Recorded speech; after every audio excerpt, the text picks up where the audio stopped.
Señores, hay un tema que es muy importante para nuestra comunidad de dominicanos en Puerto Rico. Después que la gobernadora Jennifer González había llamado a los dominicanos a no preocuparse por las deportaciones, terminaron entregando una lista con los datos personales de aproximadamente 6,000 migrantes que habían recibido una licencia de conducir sin estatus migratorio definido, de los cuales una gran parte son nuestros conciudadanos. Por requerimiento, esta lista fue solicitada a la gobernadora por requerimiento de la División de Investigaciones de Seguridad Nacional. Hace un poco tiempo vimos al exgobernador Alejandro García Padilla en un programa de televisión diciendo esto. Vamos a escuchar. Mala persona. Hay que ser una persona genuinamente malvada, terrible, para haberle entregado esa lista a la gente que va a irlos a buscar a sus casas para deportarlos. Gente que lo único que quiso fue guiar legalmente por las calles de nosotros para ir a hacer los trabajos que los puertorriqueños no están dispuestos a hacer. Gente que lo único que hizo fue cumplir con la ley. Y el gobierno de Puerto Rico, este gobierno, no otro, no populares y PNP, este gobierno, el gobierno de ahora, los entregó. Gente que quiso venir aquí buscando visa para un sueño, como dice la canción. Gente que quiso cumplir con la ley. No hay argumento que justifique tal acción, pérdida de fondos federales. No hay. Han dicho. No existe argumento. Yo hice la ley. La redacté yo. No fue un proyecto legislativo, fue un proyecto ejecutivo. Muchos estados lo tienen. Muchos estados lo tienen. ¿Cómo van a misa el domingo? ¿Cómo van al culto? Bueno, esas palabras muy emocionadas y llenas de indignación a nosotros, los dominicanos también nos emocionaron. Tenemos con nosotros al ex gobernador de Puerto Rico entre el año 2013 y 2017, sucesor de Ricardo Rosselló, el gobernador Alejandro García Padilla. Buenas noches, gobernador. Gracias por estar con nosotros. Privilegio de entrada, me excuso un poco por la facha y por la iluminación, etcétera, pero para poder estar hoy con ustedes, y quería estar hoy con ustedes, pues tenía que ser así, o sea que gracias y disculpen por... Bueno, nosotros sabemos, y porque le hemos dado seguimiento al tema, que los dominicanos, sobre todo los dominicanos indocumentados en Puerto Rico en este momento, están viviendo en el terror, están viviendo trancados, asustados, porque piensan que en cualquier momento los pueden deportar. Pero ha habido indignación por la forma también en que se ha manejado la gobernadora. Si usted puede resumirnos brevemente. ¿Qué fue lo que pasó? ¿Por qué se utilizó esta documentación, la licencia de conducir, que como usted explicaba en ese video, fue aprobada durante su mandato? ¿Por qué se ha utilizado esto y cuál fue la promesa que se les rompió a la comunidad dominicana en todo esto? Bueno, en la misma semana que la gobernadora llegó de Washington, una última semana de enero, eh, y le dijo a los puertorriqueños que no se preocuparan, que las políticas del presidente Trump no serían aplicadas en Puerto Rico. Esa misma semana, su gobierno estaba entregando una lista que no tenía que entregar. Una ley que la misma ley dice que es confidencial, y el gobierno de Puerto Rico no tenía que entregarla si no existía la orden de un tribunal.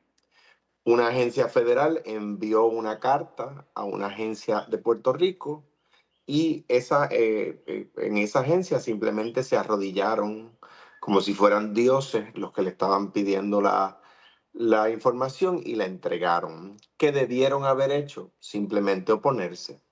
Y cuando la agencia federal fuera a la corte a solicitar una orden, ir a la corte y oponerse, ¿verdad?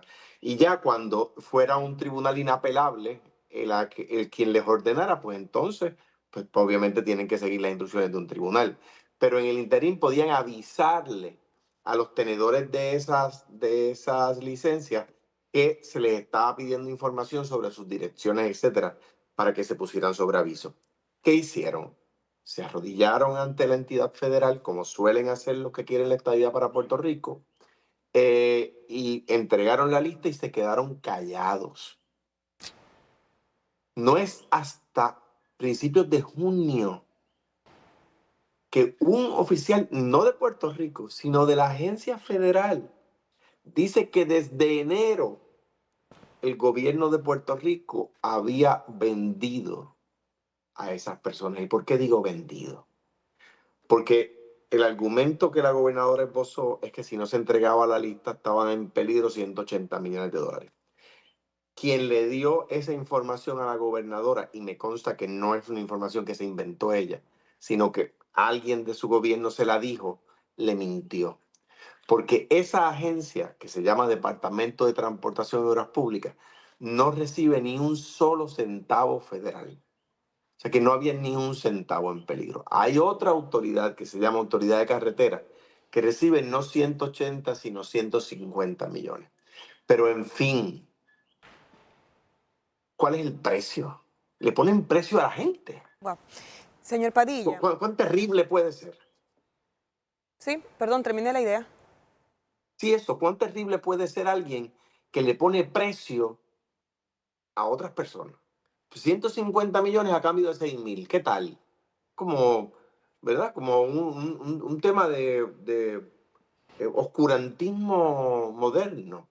Sí, sí, sí, son 150 dólares, no, pero 150 millones te entrego una lista de 6.000. A mí me enseñaron en mi casa a no tener precio, ¿verdad? Yo no tengo precio. Para tener una referencia del alcance que ha tenido la entrega de estos datos, en ese momento cuando usted creó la ley, ¿cuántas personas indocumentadas se acogieron a ella para tener una referencia?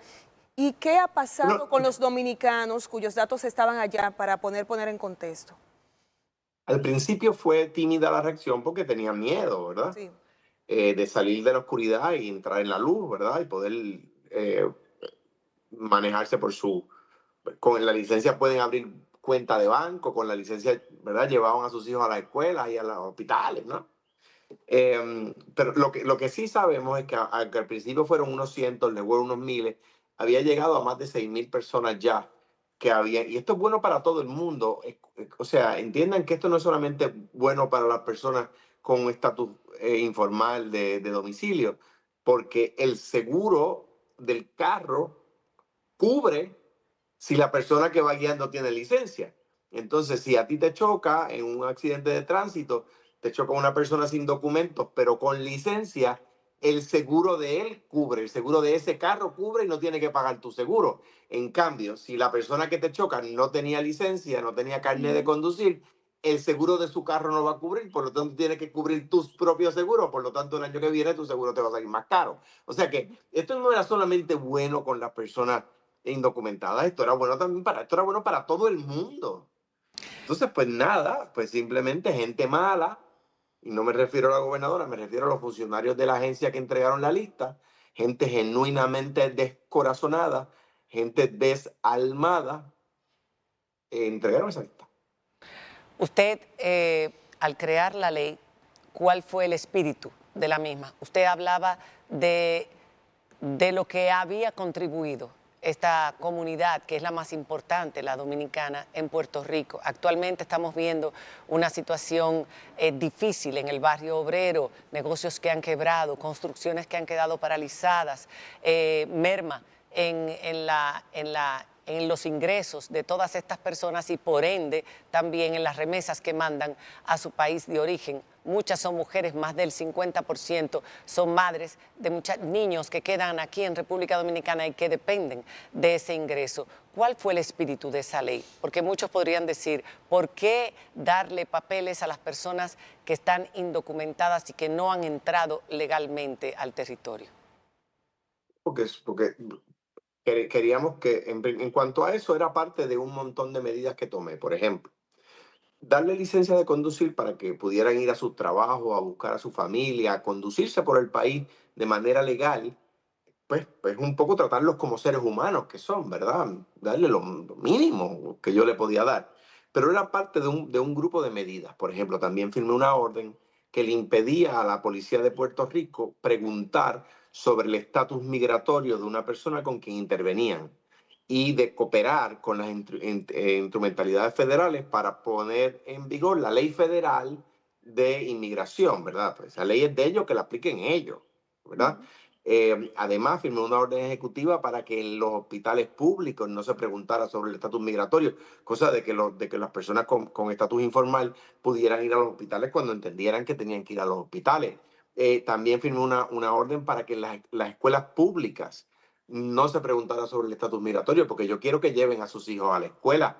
Yo quiero que esos chicos y esas chicas que nacen aquí, que crecen aquí, o que llegaron muy chicos aquí, se desenvuelvan y crezcan como gente educada y gente capaz y gente de bien, como son todos los que vienen aquí a trabajar. O sea, que el espíritu era ese, el de hermandad, el de un espíritu liberal de verdad, en la mejor tradición de los grandes hombres de nuestros países, ¿verdad? En la mejor tradición de Eugenio María de Hostos, que es padre de las dos patrias, en la mejor tradición de Juan Bosch, en la mejor tradición ¿verdad? De los grandes, de Luis Muñoz Marín en Puerto Rico, en la mejor tradición de los grandes pensadores de las patrias que ambos amamos.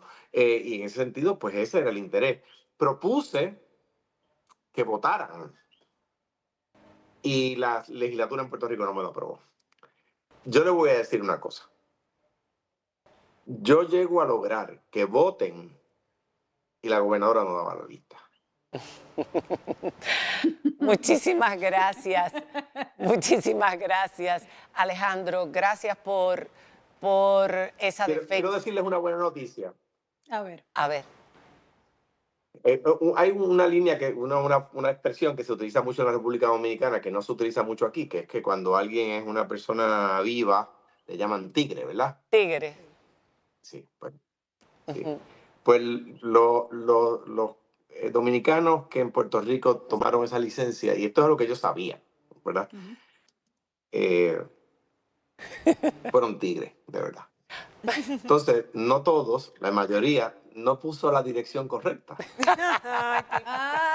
O sea que los del gobierno federal a veces se creen que lo saben todo, ¿verdad?